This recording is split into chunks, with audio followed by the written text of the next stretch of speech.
Okay, so we are back here today with Richard Lamb to close the day. After 14 hours, starting very early this morning Europe time, and catching up on some of the people that are still in Asia and New Zealand, we are closing the day in Hawaii. So we have Richard, who is an academically trained futurist and the chief executive of the Vision Foresight Strategy company. They are based in Honolulu, which is actually Hawaii, Honolulu, and the island they have a very good tradition on futures and foresight. And he's based in there. He's going to be talking about one of the most attractive and weird names for a talk in the context of the future. Is like walking through an alien forest. And that is, I'm extremely intrigued about how this talk is going to be evolving. So, Richard, welcome to the Global Foresight Summit. As you know, we are organizing this year this edition with the APF, the Association of Professional Futurists, and with the World Futures Review, the Strategic Foresight Journal, together with Fast Forward, the company I work for. And we just wanted to thank you for your time and leave it on your side. So I step out. All right, thank you. And thank you very much for having me. And good morning, good afternoon, good evening, everyone. And thank everybody for taking the time today to hang out. And especially if I'm the last talk and I'm the only thing holding you up from dinner or lunch or maybe breakfast. And in fact, even though we're doing this virtually, and we have to do this virtually for very good reasons, I very much miss the opportunity to just do this in person with all of you and to get to meet you. And so hopefully in the future we can do more of those things, because despite being a very strong introvert, I do actually really miss other human beings and interacting with them. Today, I'd like to talk a little bit about how the world around us looks like the same old world that we grew up in, and yet in ways that are often hidden from view, it has become a very different and even alien world. And we can. In this picture, who here is an active threat to you or your organization? Conversely, who here is working tirelessly to patch the vulnerabilities to make your life more secure? Can you tell? Can you tell the difference? Which objects in this room are collecting and sharing personal information to vendors and buyers of data? Which ones have been compromised and are already being exploited by bad actors?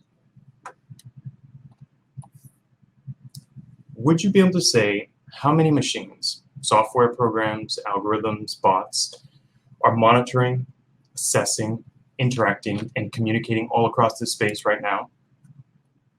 And would you be able to know to what corners of the world that they're communicating? One of the biggest challenges that we have today is that the world that we see when we look outside our windows is deceptively familiar. It looks like the old world that we grew up and we know. It looks like the solid world that we understand. And yet, in very important ways, it has been changing. And often, the ways that it has been changing are not only creating new risks and vulnerabilities and threats to us, it is both coincidentally and often intentionally veiled from our view. Right? And this poses new and growing risks to us. And what we need is to get better at seeing what is actually going on around us. We need to develop a new understanding of what the world is about. Right? And to do this, we need to develop new senses adapted to these landscapes. We're well adapted to the world that we were born into for the most part, but we really actually need to start to see more of what's going on in the world around us, and we need new tools and new language and things in order to perceive that and to deal with it properly. Now, as Fran wonderfully introduced me, I was born and raised in Honolulu in Hawaii. It is a tough gig, so you're all welcome. And I went to the University of Hawaii at Manoa, and as Fran said, it is one of the few places where you can get an advanced degree in future studies. And I had the privilege of being trained by Jim Dater, one of the genuine first generation futurists. And so for better or worse, I am one of the world's relatively few academically trained futurists. Now, back when I was doing some part of my graduate studies, we all had, of course, cell phones, and those of us who were old enough had pagers before that. And I had a moment one day in grad school, and I was charging my phone, plugging it in, and turning it on. Because some of you might remember, there was a time where we used to turn those phones off at night, and we would turn them back on when we were going to go out. And anyway, so I was charging this phone, turning it on, and as all the little icons were spinning and as it was sort of getting itself warmed up, it finally occurred to me that this wasn't a phone anymore. Right? It was a computer that happened to make calls.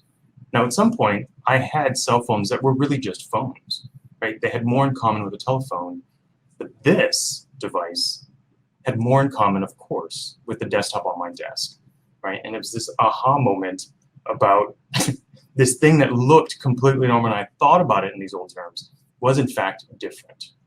And I had another one of these moments years later when we all started buying electric vehicles, same thing. Starting the car one day, right? There's not a big rumble, there's not all that, it just turns on. And you watch the dash and you watch all the icons and everything starts booting up. And again, it hit me. This wasn't really a car anymore, right? It was a computer on wheels. And we have these moments occasionally when we realize that the world around us looks the same and we've been treating it the same, but it has in fact changed in important ways, right? And one of the things with us is that we need to have many more of those moments going forward because the landscape has changed in really important ways that are not readily apparent to us. So much of what happens, right, in our daily lives, that's much of what shapes our daily lives, what shapes our perception of our daily lives, in fact, races invisibly around and through us. Right? Even right now, where each of us is sitting, all of the stuff that is bouncing around and through us, right? We have all together been frantically creating this sprawling patchwork digital landscape that makes our modern lives possible, right? And that's something that's been brought home to us in a big way the last 15 months or so during the pandemic and the lockdowns, right? This digital landscape kept everything going, right? It allowed us to continue work. It allowed us to continue to produce things, right? And Cisco had this report that came out last year, and it talked about some of this digital landscape. And it said that essentially, in 2 years' time from now, there's going to be almost 4 connected devices for every single human being on the planet, right? And out of all of those connections, in 2 years' time, 50% of those connections are going to be between machines. They're going to be machine to machine, not machine to human, not human to human. It's going to be machine to machine, right? What does that huge sprawling digital landscape even look like? I don't know.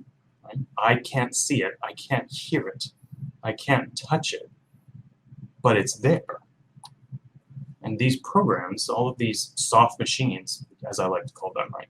They operate in virtually every aspect of our lives today, right? They help manage our grids. They sift and sort our news. They suggest who to hire and who's likely to quit. And some folks might be disturbed to learn just exactly how much these things are involved in things like not just getting a mortgage, right, which is getting a big loan, but just being allowed to rent an apartment, right? These machines, right, this digital landscape is growing to encompass more and more of the things that we do in everyday life. And we are giving the ability to create these machines to all of us. Right? If you look at a company like Microsoft, it, along with other organizations, other companies, is trying very hard to make it very accessible, very easy for those of us who have virtually no programming skills, right, to take advantage of all of these machines, machine learning, quote unquote AI, right, intentionally making this stuff accessible and available to those of us in organizations so that we can be set loose on our own to create automations, right, to build more and more of these machines to automate and do more and more things on its own in interaction with other machines, right? We are deploying these machines to automate countless everyday actions. And we have no idea how many of them are going on. This is getting stacked, right, in your organization, across industries, right, across governments, right? We are rapidly trying to give the ability to create this and to create as many of these things as possible. And we're working really hard to weave all of these invisible actors into more and more things. Right? One of the big things that we look at my firm, and that a lot of people around the world are looking at, of course, is how automation and quote unquote AI is used in warfare. Right? What we talk about today are, these autonomous kill chains and warfare at the speed of machines. AI is one of the strategic technologies over which countries and companies all over the world are competing. It's one of the things that governments are saying is an imperative to dominate these technologies, to build them as fast as they can, and to put them into as much of their militaries, as much as their government as they can. They want to be the first ones to do this, right? So we're all racing to build this out. And the thing is, the world has never seen these things before. These machines, this digital landscape has never before existed. We don't have previous experience with this stuff.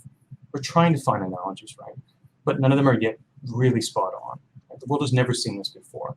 And these things can evolve, they co-evolve, they interact to create machine ecosystems and wholly unanticipated outcomes. We can maybe, after the fact, explain how some of these things did what they did, but we can't predict them beforehand. So what will it be like when there are 10 connected devices per person, right? 100, 1,000?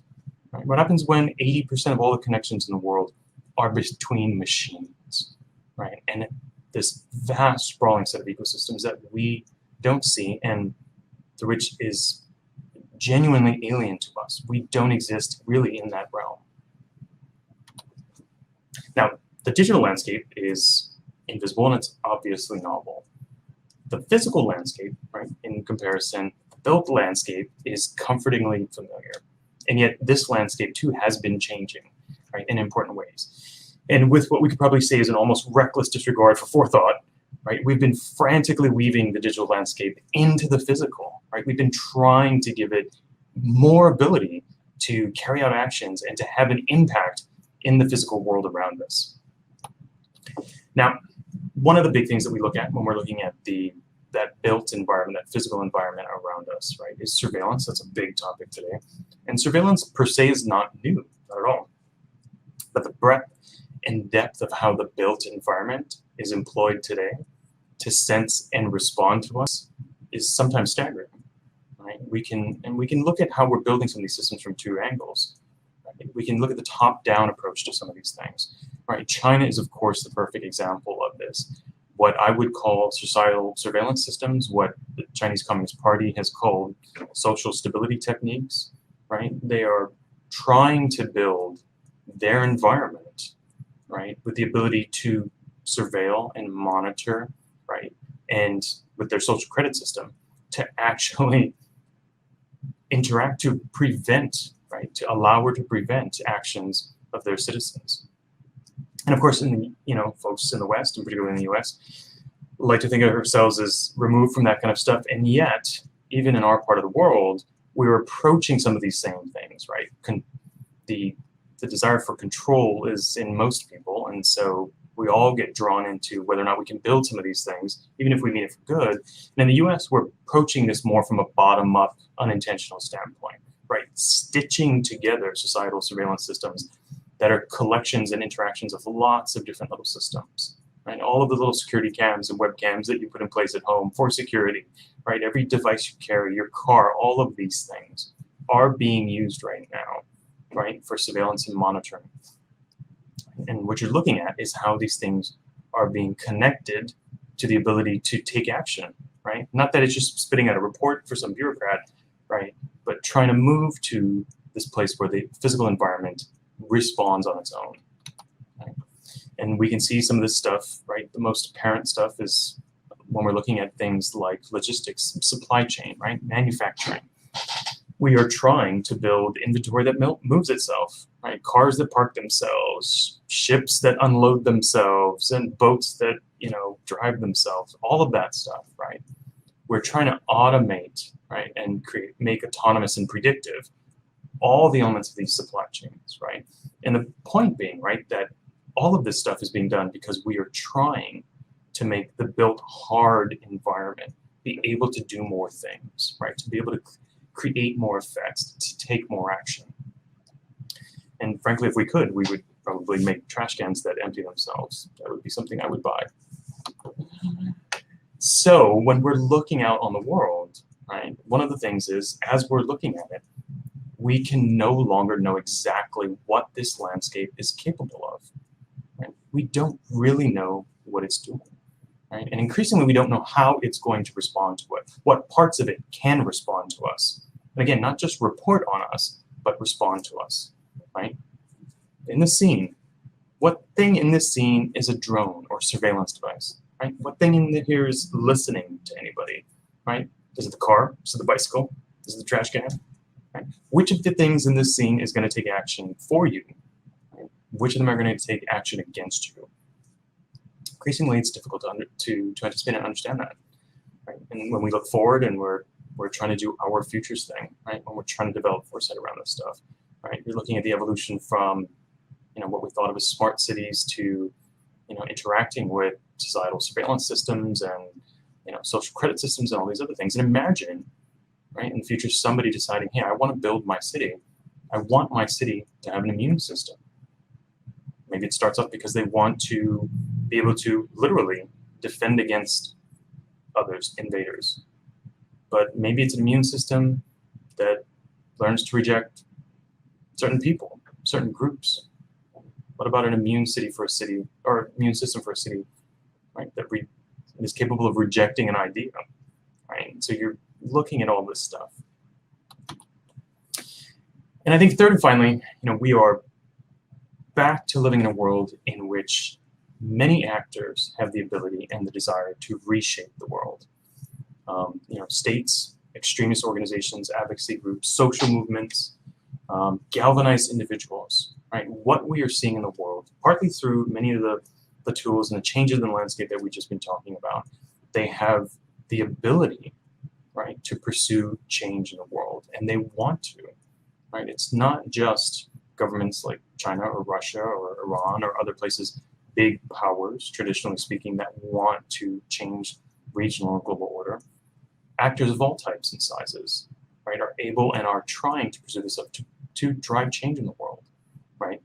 And so you are seeing a rising set of contests, competitions, even conflicts playing out, in a sense, behind the scenes, right? These contests that are rising between each other, these competitions, whether it's strategic competition at the geopolitical level or across those dimensions, right? These contests are not just taking place in terms of traditional conflict, where we're going to send some guys and you're going to send some guys and they're going to shoot each other. Increasingly, these contests, these conflicts, are playing out through us. When we look at cyber, right, we think of cyber and computers and hacking and all that stuff. Cyber intrusions, right, often rely on using us, individually or as groups, as access points. Right? People want to get in, they want to get access to a technical system, they want to get in so that they can steal data or steal secrets. They need to get in, right? So they get us to click on an email, right, which helps download malware, which then gives them access, and then they're in. right? They're using us as access points all the time. And so when we're looking at these conflicts and contests and the operations that people are conducting today, right, against each other, right, one actor against another actor, trying to undermine or steal or any of these things, they're using us as the conduit, right, as the access point. And increasingly, right, as they do this and as this becomes more prevalent, we are collateral damage. In 2017, right, Maersk, right, the big global shipping company, right, Russia was trying to use as an access point, a Ukrainian software company in Ukraine, tax software. Russia, well known for trying to, not only undermine, Ukraine as an independent state, but also using a lot of these campaigns that it conducts to practice, right, to hone strategy, right. And so it was infecting the software that then went out and in not the first, but in a genuine cyber pandemic, spread globally. And with the ultimate result of companies like Maersk were shut down globally, right? Global shipping operations were stopped. And I'm really sure that the Russians, their intent in doing that stuff in the Ukraine initially was not to create miles-long backups of delivery trucks and semi-tractor trailers at ports all along the U.S. Seaboard, right? But that's what happened. We become collateral damage in what is contests, right? A lot of people think of this as a cyber event. It was, right? But that was just a tool, right? These are conflicts and contests, practice for conflict that are playing out, right? And we are the ones that are feeling it. We're the ones that people are working through. Right? And sometimes we're just the access route for other folks. Sometimes others are trying to shape our perception, right? Sometimes, in fact, we are the medium through which others are conducting their contests, right? Recently, there's been a lot made about China and Chinese investment in Hollywood and the control of the narrative. There's a now sort of well-known report that looks at, the influence of Chinese companies and Chinese interests in Hollywood, and Hollywood, right, being this icon of American free speech and even sort of promoting, always sort of the vanguard of liberal values. Well, not always, but sometimes. And yet, right, according to this report, Hollywood has not produced, for example, a movie that is explicitly critical of the Chinese Communist Party since 1997, right?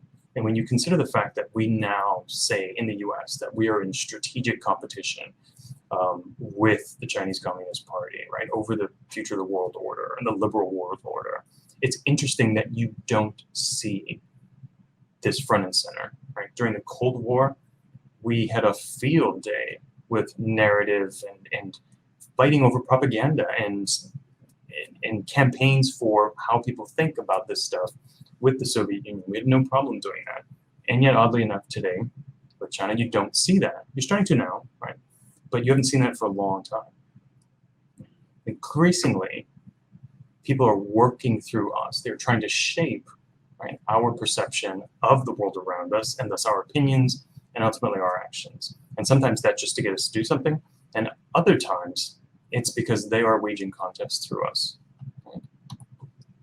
And so one of the things that we're seeing, right, when you pull back and you reflect on all this stuff, is that in many ways, we are the threat surface, right? You have to understand that we are the landscape, right? We're the terrain that a lot of folks are campaigning against each other on, right? And there's important consequences to that. There's all kinds of fallout. I'm in Hawaii, so I wasn't affected by the Colonial Pipeline shutdown, the ransomware from a couple of weeks ago, but a lot of the United States was, right? That was ransomware, right? But these things are proliferating. We have many, many examples of this stuff going on, right? And so when you're looking at this, it's not even that classic case of, we're fish and we're in water and we can't recognize the water, right? This is probably more a case of, well, we're the water, right? We're the ocean, through which others are swimming, right? Through which others are using. So, we have to learn to see some of this stuff, right? Our challenge now is to learn to recognize and account for how different the world really is becoming. Right? So it's a question of how do we perceive this sprawling, swirling reality that is often intentionally veiled from our view. Right? There's this invisible digital landscape that increasingly impacts our lives. There's a built environment that is neither inert nor necessarily benign moving forward. Right? How do we recognize when and how others are acting through us? Right? These are really important questions. And again, we look outside the window, and the world looks very much like it did 10 years ago. I mean, really, even 50 years ago. But there is so much going on that we don't see, and people don't want us to see, either by design because it's aesthetic, or intentionally because they are trying to move under the radar. They don't want us to pick up on what's going on, right? So we have to learn to see some of this stuff, right? And that's really one of our big challenges moving forward. Right? Now, we need a whole lot more study and conversations on this stuff, right? We need, just to plug our own field, way more futures work pointed at these intersections. There is some, and I think we need a lot more. Right? We also need new metaphors and language. Like, we need new design cues. Right? How do you help people bridge from the reality that we live in, right, to this sort of invisible and increasingly pervasive, and again, alien world, right, that we are not attuned to, right? We don't recognize it, we don't understand it, we don't swim in that. Right? And we need more leaders really, right, seeing the breadth of this new reality, right? We really need to help many more leaders, community, business, government, right, really sort of seeing this integrated, right? There's a lot of little stuff going on, but we really need more people to see this as an integrated whole and to see sort of it in a picture, right? What is really the world looking like today? It is not simply the world that you see when you look outside. Now, it is not all doom and gloom, if that's what anybody took from it, right? We've gone through this stuff before, right? 5,000 years ago, when we first started creating cities and city-states, those ancient states, that required a lot of cultural evolution, right? We were creating new language and new concepts and new constructs, and there were new governance forms, right? And then we adapted to that, and we got over that. And then we had the Industrial Revolution, boom, a whole nother set, right? We've gone through this before, and we're going through it again, right? And those moments, like what I had with my phone and my electric vehicle, right? Certainly many people are having those moments. We need to have more of those moments, right? And this adaptation, right? It's creating new lenses, new language, right? New metaphors, new ways of seeing and interacting with stuff. We just could use doing it a little bit faster. So we could really use some help with more people getting involved in all this stuff. Thank you very much.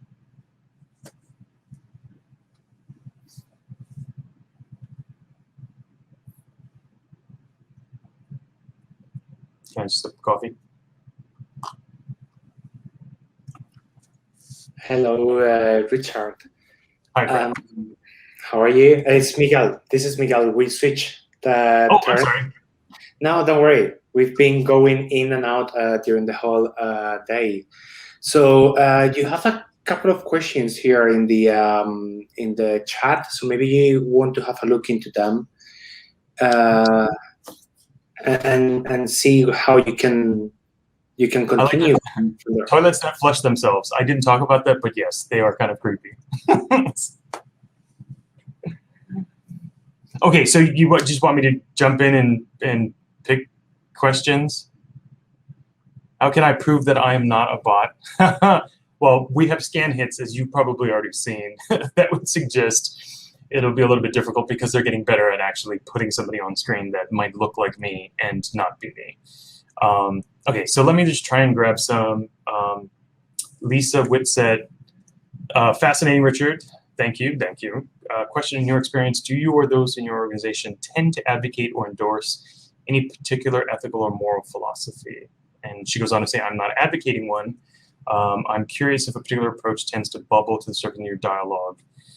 A lot of our work is not all of it, certainly, but a fair amount of it is related to conflict and security work.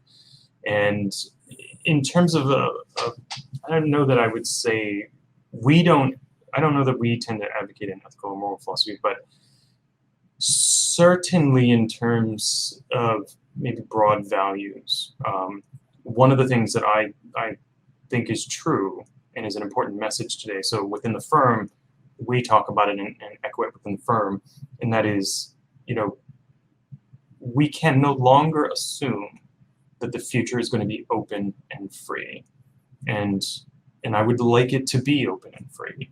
And so, if there's something that sort of drives us from a value perspective, it's, we end up getting sort of pulled towards organizations and leaders that in some way have that driving them. We're not terribly interested, I think, in working with companies that want to use insight to, like the systems we were talking about, lock down, right, stuff, or really sort of, channel people's behavior. We are kind of the opposite end.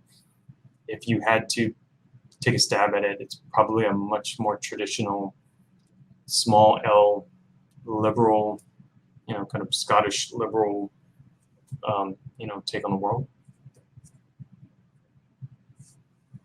All right, let's see. Joyce says, okay, sorry. Yes, I have another one question. It's like here, you have to, I put that in the screen so you can see it on the screen. So what does this mean for how we conduct democracy? So, and Waylon Perry. So one of the slides that I cut, because you were supposed to, even I went long, even though believe it or not, I was cutting a lot of slides. One of the slides that I cut, there's some work that I did many years ago looking at genuinely novel new forms of governance. And one of them is what I would call machinarchy. And, when you think go back to the smart cities and the societal surveillance systems and like that emerging issue around, cities with immune systems, it is a very short step to talk about creating machinarchy, which would be a governance system in which the constitutional order, right, is built into the environment, where it's coded into the environment. I don't think it's a big stretch to go there. So certainly you can do it. I mean, you can imagine doing it, you can think about designing it. I mean, that's some of the stuff that I would think about, but also when it comes to all of this invisible stuff that's going on, all these machines and the algorithmic approach to things, certainly, and many other people have raised this, you have real concerns, right, about what these systems are capable of doing and what they're good at doing. There's a great book that I read called The Myth of Artificial Intelligence, and one of the neat things is the author goes through and tries to make it clear to the reader what kind of reasoning this new generation of AI is good at. And it is not good at the kind of thing that you would want from people who are governing over you, right? It's not yet good at that. And so we want to be super careful when we approach using the technology for governance. And at the same time, right, this technology, for many of the same reasons, for the first time, the reason why democracy, if I could rant for a second, the United States is not a democracy. I'm going to repeat that, right? The United States is not a democracy. It is a republic. It is a representative democracy. It was intended that way. And a lot of political scientists today say that's a meaningless distinction. It is not. And it's not because traditionally it was thought that a republic, right, where the citizens choose the people to govern them, had to stay at a certain size, right? Because you couldn't have that deliberative body, right, the demos. You couldn't have that deliberative body once you pass a certain scale. Yeah, well, with technology today, you can absolutely sit down and work on how do we use these systems and how we use technology to create a genuine democracy at scale. Nobody's done it yet, but you can. So it's important to understand the distinction today between a democracy, right, and a republic, because you can have the difference today. I will stop my rant.